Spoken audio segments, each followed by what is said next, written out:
नमस्कार फ्रेंड्स, जय जगन्नाथ। आज आसला आम पाक टोयोटार रूमियन जोटा कि रिबैच वर्सन ऑफ एर्टिगा। आप जानते माने एर्टिगा रूमियन सेम गाड़ी सीएनजी वर्सन गाड़ी आसला। एथिरे काम थिला बेसिकली हमर लगेज कैरियर लागिबारे, ता सहित एंड्रॉइड लागिबार थिला, आउ किछि सीट कवर मैटिंग ए सब काम होबार थिला।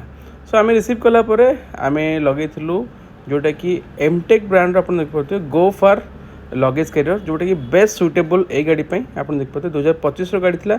बहुत बढ़िया फिटिंग सहित आम लगेलु। तापर आम सीट कवर उपर काम करूँ। आप देख पाते सीट कवर भी पूरा प्रीमियम क्वालिटी सीट कवर। तापर आम करूँ स्टीयरिंग स्टिचिंग, देखिए सीट कवर सहित मैच कला भाया कलर स्टीयरिंग स्टिचिंग करदेलु। तापर आमर काम स्टार्ट है एंड्रॉइड, जोटा कि माई टीवीएस एंड्रॉइड लगी। आप देख पाते बहुत बढ़िया क्लारिटी सहित आसे। नेक्स्ट आम लगे गैलिओर रियर गार्ड, जोटा कि नेम प्लेट सहित आसे, देख पाते रूमियन लिखा अच्छे। तापर आम रेन भाइजर लगेलु और क्रोम किसी लगेलु जोटा कि गैलिओर आसे। एबे देख पारे गाड़ी कंप्लीट हो जाए, कंप्लीट एसोरीज लगी जाए। सो आपण मैंने जब गाड़ी एसोरीज कि मॉडिफिकेशन करना चाहते हैं आसी पहुँचतु रॉयल कैप्सन। धन्यवाद।